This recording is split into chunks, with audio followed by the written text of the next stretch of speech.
This is an ABC television network presentation.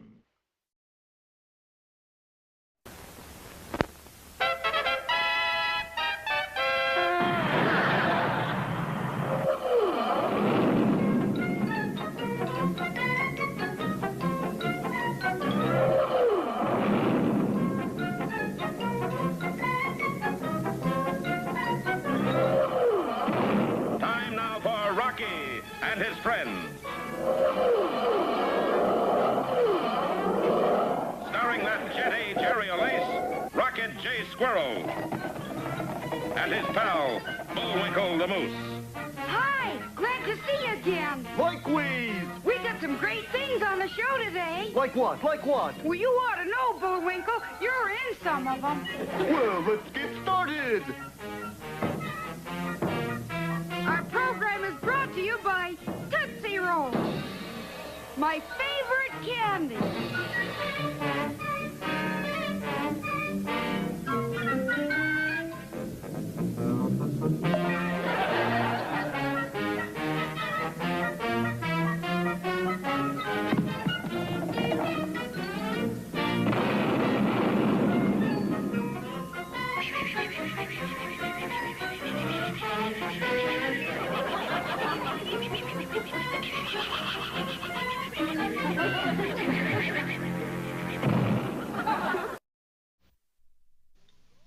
Ready, Rock?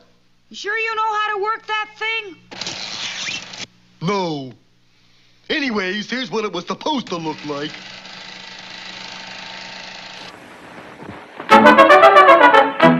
Clap your hands, stamp your feet. Chocolatey Tootsie Rolls can't be beat. Wink your eye, say it's great. The best tasting candy you ever ate. Let's give a cheer. Hip, hip, hooray! We eat Tootsie Rolls every day. Delicious!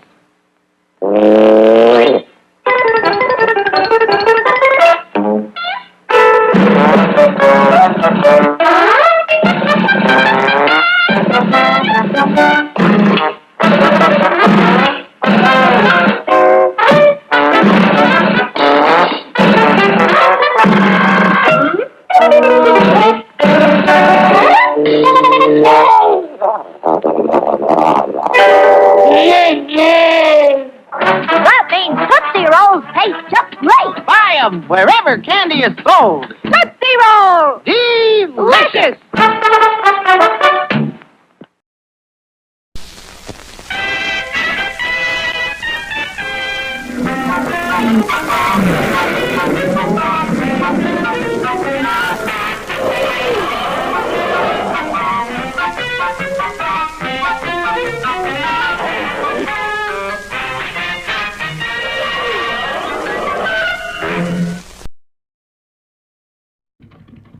Well, our heroes are really up in the air this time. Searching for mooseberries, a secret ingredient for their rocket fuel formula, they wound up on board a plane piloted by Boris Badenov. His partner, Natasha, fastened them into their seats with one-way belts and then bailed out. In the pilot's compartment, Boris gleefully smashed all the instruments, threw out the steering wheel, and prepared to follow Natasha. I hate to leave a place that holds such pleasant memories. But at that moment, the damaged radio crackled and a voice said, Calling Boris Badenov, this is Central Control. You reading me?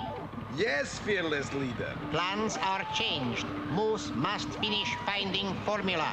Do not, repeat, do not kill Moose. Make up your mind. What was that? I said yes, fearless leader. and Boris dashed back into the cabin just as all three engines conked out. Hey, Captain, give us a hand here.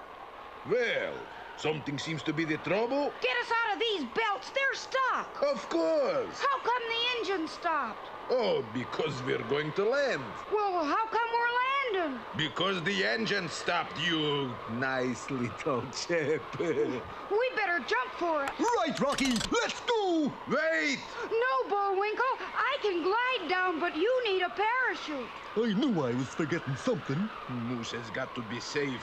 Here, take mine. Wouldn't think of it. Take it. I insist. Well, thanks. Come on, Bullwinkle. You're sure you don't need it? No, we got lots of others that I just threw overboard. Oh, Boris, why didn't you become violinist like Mama wanted? And while our heroes floated earthward, the plane bearing Boris sank lower and lower. and finally came to rest on a tall tree. The tree was already occupied. Oh, there you are, darling. I thought you'd never get here. Me too. Hello up there. You all right, Ace? Certainly. We always land this way. It saves wear and tear on the wheels. A short time later, after our boys had rescued the two spies from their precarious perch, Ace, I think you and Miss Callahan better head back for town while Bullwinkle and I push on to... To where? Never mind. He's just a little too curious to suit me, Bullwinkle. Curious? He's downright odd. Quickly, Natasha. We must follow them. and the two spies began trailing our boys through the woods. Let's see now. As I remember, Mooseberry Island is right this way. Yup, there it is. But look! Well, this was a fine how have you been. Mooseberry Island was surrounded by barbed wire and warning signs. Keep out Mooseberry Blight. Quarantine. Gee, the whole island's off limits. Well, there must be one healthy bush on that island. But how do we get to it? Well, a little barbed wire isn't going to stop Bullwinkle J. Moose. I got a scheme. Quickly, Bullwinkle outlined his plan. He would enter the water above the island, swim with the current till he reached it, find a healthy bush, and then swim back below the island. Now you're sure it'll work, Bullwinkle. Of course it will. I've thought of every little thing. Except one. What's that? I can't swim! And Bullwinkle was carried off by the swift current. Unfortunately, there was another thing that he hadn't figured on. Right below Mooseberry Island was deadly thundering falls. And before Rocky could move, Bullwinkle was swept over the edge. Be with us next time for Bullwinkle's Water Follies or Antlers Away.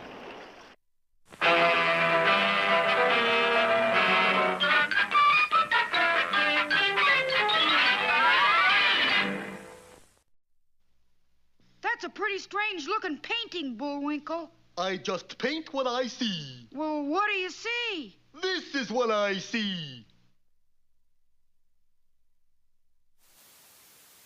I like the fruit flavor of Trix. I like the fruit flavor of Trix. I like the fruit flavor of Trix. But tricks are meant for kids. Yes, sir. Tricks are for you. It's the corn cereal with fruit flavor goodness. Fruit colors, too. So try Tricks. Here's another goodness cereal from General Mills. Yo! The Circle O Wild West Show presents the Cheerios Kid and Frosty the Supercharged Bear. I'm riding for Cheerios. Golden O's of toasted oats packed with power protein. He's got pow power. There he goes. He's feeling his Cheerios. My brand's the Super Circle Frostios. Cookie crisp, sugar-charged oats. Super delicious, really nutritious. You'll be... Supercharged. Join the Circle O Breakfast Club. Cheerios for toasted oat goodness. Frostios. For the goodness of sugar-charged oats. We want both. We want both. If you know your oats, you'll always go for Cheerios. And Frostios, the Big G cereals. And now it's time for... Time for the dancing fool, Bullwinkle. Again? Do-a-doodly-doo-doo-doo-doo-doo-doo. And now for one of our special fairy tales. Yeah.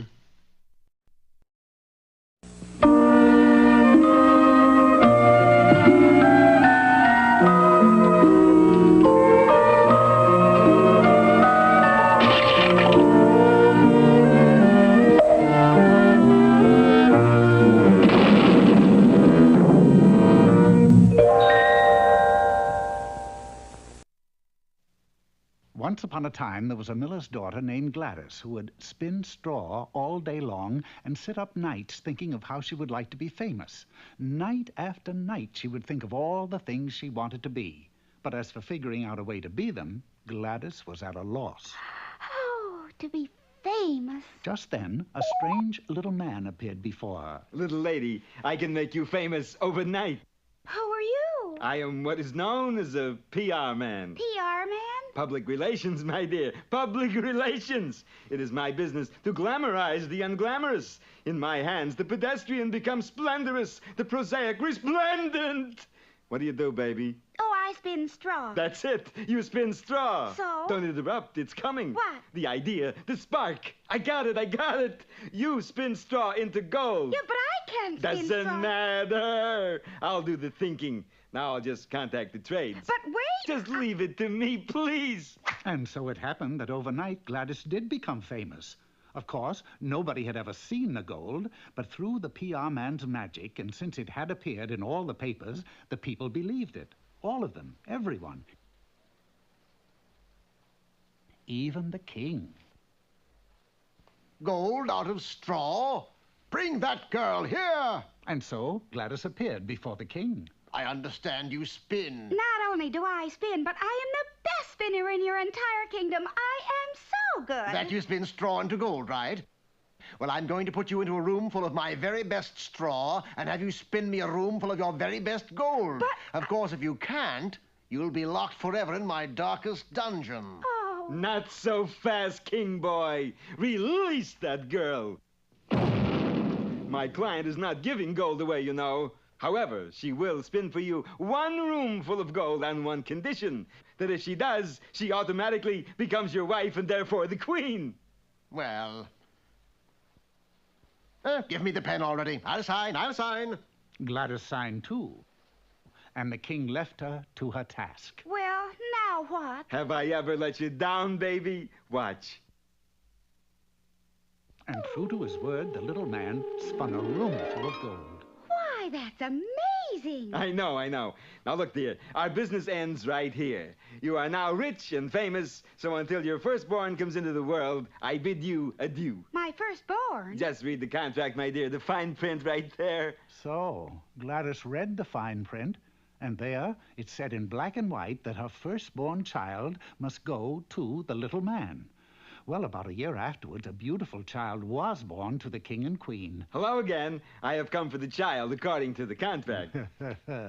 What the little man didn't know was that in reading the fine print, Gladys had found the loophole. I have found the loophole. Oh, no, not the loophole. Yes, quote, if the party of the first part, that's me, within 3 days discovers the name of the party of the second part, that's you, the party of the first part shall keep the party of the third part, that's him. But that may not be as easy as you think.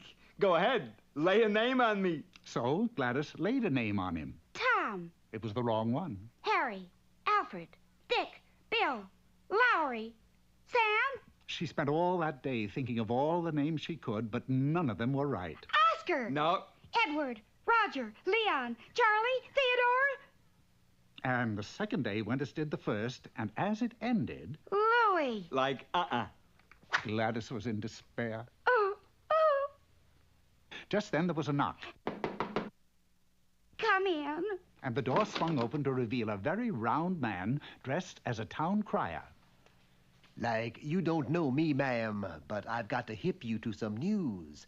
Like the other day, I'm walking through this cool forest when, ma'am, what do I see but this little cat doing this Weirdsville routine? Like he's going... Skoo-skoo-ba-doo, oobop she-bam. I am the Rumpelstiltskin man. The king's got his gold, the queen's got her fame, and their baby will have my Rumpelstiltskin name. Now, isn't that just too coo-coo? Yeah, coo-coo. So the next day, when the little man appeared again, the queen said... Skoo-skoo-ba-doo, oobop she-bam. You are the Rumpelstiltskin man, right? Right. Oh, man, I really goofed. And so Gladys and the king lived happily ever after, and Rumpelstiltskin was never seen in the kingdom again. There were several reports concerning a young girl who could make diamonds out of turnips. But of course that was in another kingdom, and you can't believe everything you read in the papers.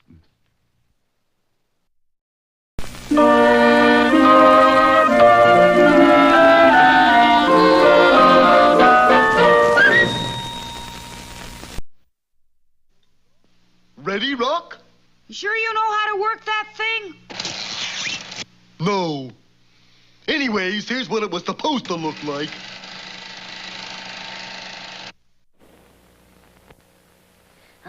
There's Joey with some Tootsie Rolls. Boy, they're good, and they last a long time. And all I got is this candy bar. And these bite-sized candies. They go fast. I'll get one of those chocolatey, chewy Tootsie Rolls away from him. Long time chewy, Tootsie Roll. Lasts a long time. Hiya, Joey, can you do this?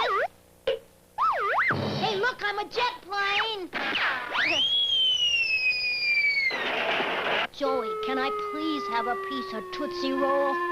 Thanks. Yes, bar candy disappears in a few bites. And bag candy disappears in a few gulps. But when other candies are all gone, chewy Tootsie Roll goes on and on. Can I have another piece of Tootsie Roll? Can I, huh? Can I? Chewy, Tootsie Roll lasts a long time. Time again for Bullwinkle's Corner. Hello there. Today's poem is called Taffy. Taffy was a Welshman. Taffy was a thief. You ain't kidding, Governor. Taffy came to my house and stole a piece of beef. Hey, that's a whole cow. So I'm petting my part a little. I went to Taffy's house. Taffy wasn't home. Taffy went to my house and stole a marrow bone. Marrow bone, that's a whole leg of lamb. I went to Taffy's house. Taffy wasn't in. You can't read? Sign says out. I know you're in there. I can hear you breathing. Taffy went to my house and stole a silver pin. That's a pin? Just poetic license. Went to Taffy's house. Taffy in bed took up Marrowbone, hit him in the head. I went to Taffy's house. Taffy was in bed. And do you know what the last line is? Of course. Took up Marrowbone and hit him in the head. What do you know? Unhappy ending. That's a pretty strange-looking painting, Bullwinkle. I just paint what I see. Well, what do you see? This is what I see. The Lone Ranger.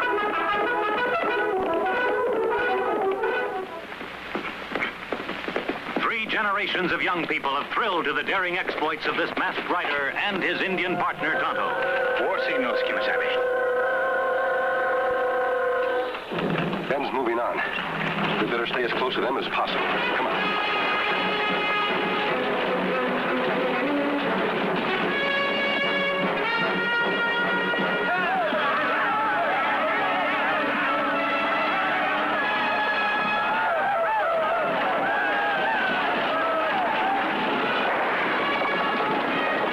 Always a champion of justice, the Lone Ranger is known and admired by millions from coast to coast. The Lone Ranger is seen each week on ABC. Be sure and see The Lone Ranger each week over most of these same ABC stations. And now... Hey, Rocky, watch me pull a rabbit out of my hat. But... See?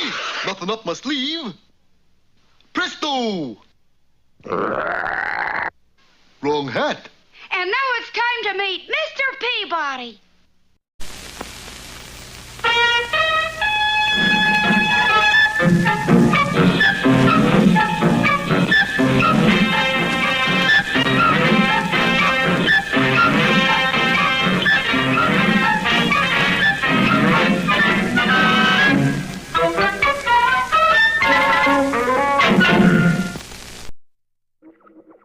Hello out there. Peabody again. And today we set our sights on the year 1493. The place, Mr. Peabody? Rome, where we'll meet history's most infamous bartender, Lucretia Borgia. In a trice, the Wayback Machine escorted us from my penthouse apartment to the castle of the Lord of Pesaro, Lucretia Borgia's second husband. We found his lordship munching on the leg of a chair. Delicious. Absolutely delicious. Pardon us, Your Grace, but why are you eating that chair? Because I'm hungry. But why the chair? Well, for one thing, it happens to be the only edible piece of furniture in this room. Hey, you see this? Yesterday was a piano. Wouldn't you rather eat a nice, juicy steak? The last person to eat a steak in this castle was Lucretia's first husband. He's dead, you know. We're quite familiar with your wife's reputation. Yeah, one might say she's a poison. But I love her anyway. You realize, of course, what a diet of furniture can lead to. Probably a divorce. But as long as my wife handles food and drinks, I must abstain from normal eating habits. Either of you care for a caster? Thank you, no. Yes, I only wish there was someone who could have helped me. There is. Who? Mr. Peabody. He can do anything. Sherman is prejudiced, Your Grace. Prejudiced, but absolutely correct. That night we joined his lordship at dinner. Hey, Lucretia, she gonna be down in a minute. Remember, if you value your life, don't eat or drink. By the way, do either of you carry a Blue Cross? Before we could answer, the door swung wide, and there stood Lucretia. It had to be her. She was carrying a decanter of hemlock. Good evening, dear husband. Ah, I see we have guests. Yes, my love. How nice. Gentlemen, I propose a toast to your health. Without raising suspicion, we managed to empty our glasses in a nearby plant. A nearby dead plant. I hope you enjoyed the meal. I prepared it myself. Oh, what happened to the cook? Stomach trouble. As usual, you done it again, Lucretia. This food looks delicious. You may find it needs a dash of salt. Oh, yes, salt. A-R-S-E-N-I-C, salt. Lucretia's constitution must have been an iron one. Her food disappeared rapidly. So did ours, from our plates to the floor. Ah, that hit the spot. Would anyone care for a cigar? Well, yes, I think I... Shh. She soaks them. Darling, why you don't take our guests out for a stroll in the night air?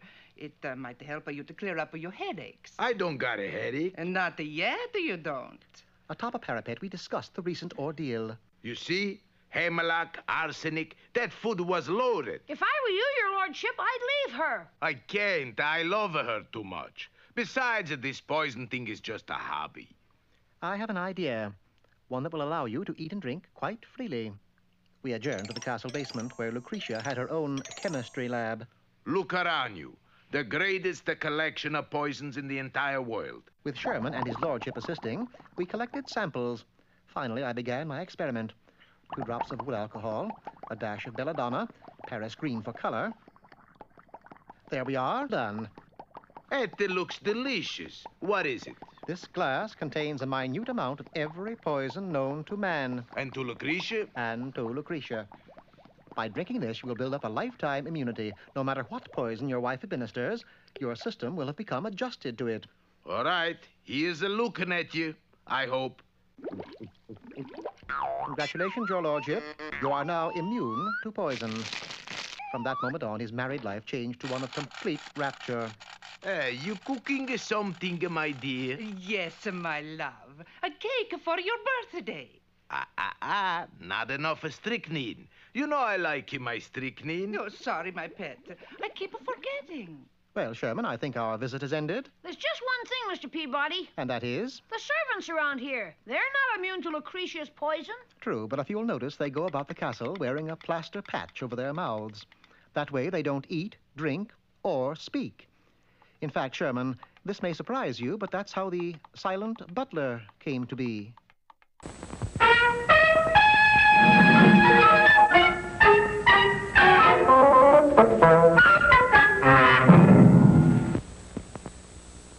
Ready, Rock?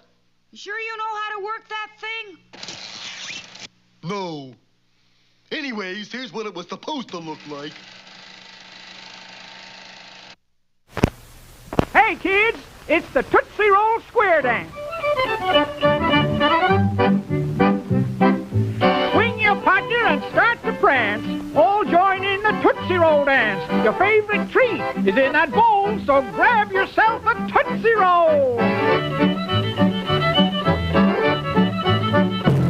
Now take a bite. No time to waste. What a delicious chocolatey taste. Chew up a storm with a 1 and a 2. Tootsie Roll is the candy for you.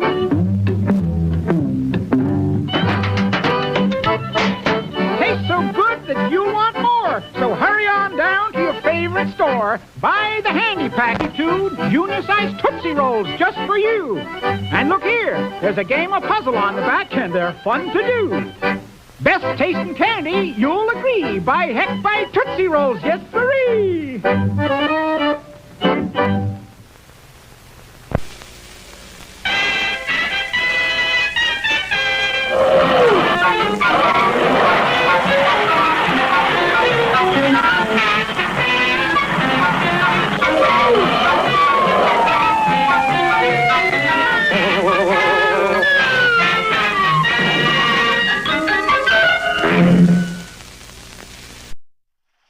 Well, Meanwhile, disaster has dogged the footsteps of our heroes in their search for mooseberries, the missing ingredient for their rocket fuel. First of all, they found that the one mooseberry bush was strictly off limits due to the mooseberry blight.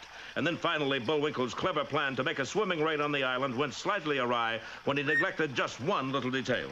I can't swim! A moment later, Bullwinkle had disappeared over Thundering Falls. Bullwinkle!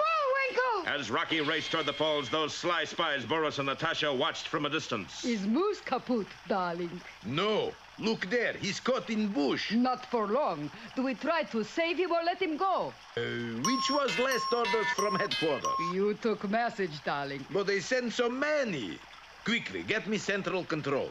But while Boris and Natasha tried to get their orders on whether or not to go to Bullwinkle's aid, the intrepid squirrel was already high in a tree next to the falls, carrying a long rope which he tied to a tree limb. Bullwinkle, can you hear me? I can hear you, but I can't see you. I'm up in this tree. You sure picked a fine time for sightseeing. No, wait. I'm going to glide down with a rope. Okay. And the plucky squirrel, trailing the rope behind him, launched himself into space.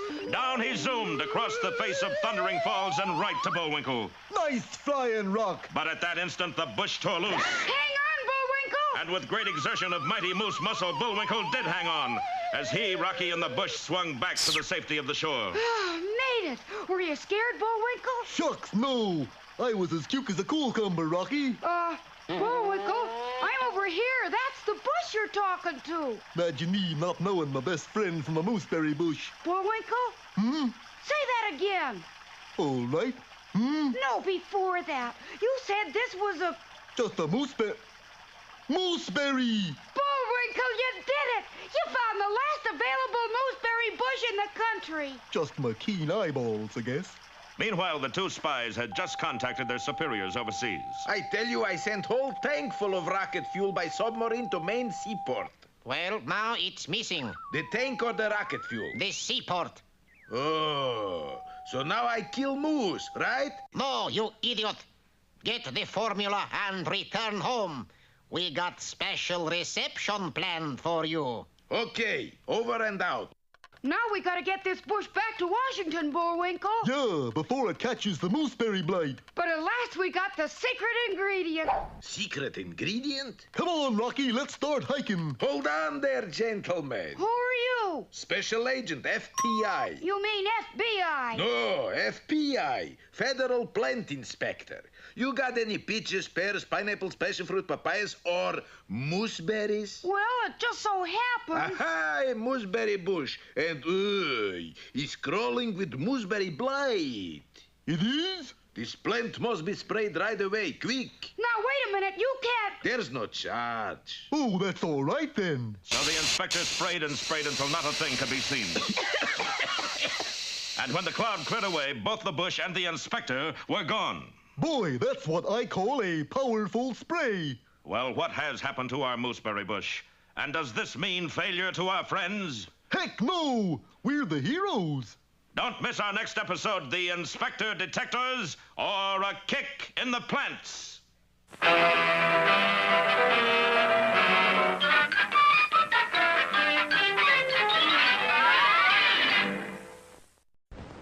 I'm a spaceman.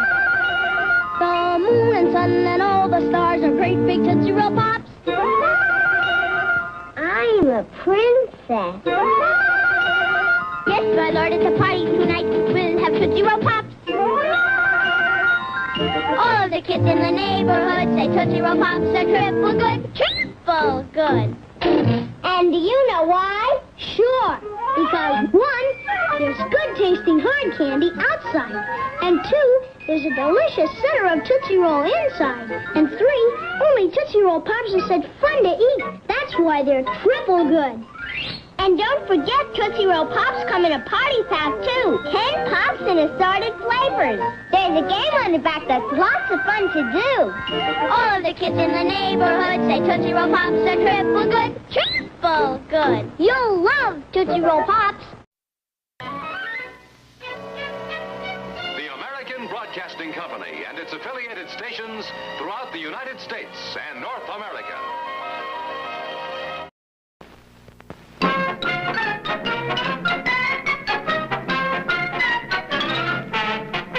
Well, I guess that about wraps up another Rocky show. Certainly hope you enjoyed it. I did. Today's show was brought to you by a very good friend of ours. Chewy, chewy Tootsie Rolls. Tootsie Roll candy lasts a long time. A long, long time. I always say... Bullwinkle, time for us to go. Already? Okay, but first, here are some of the people who made this show impossible.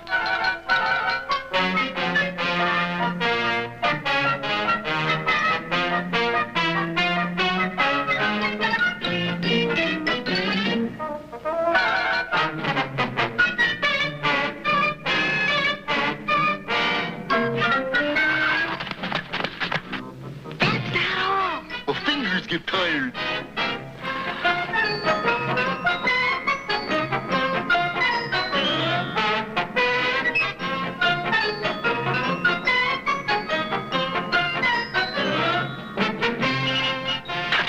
Oops. Another way for me again. Well, see you next time.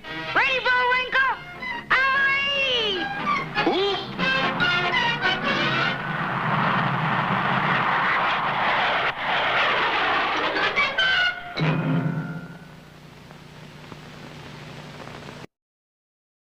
This has been an ABC Television Network film presentation.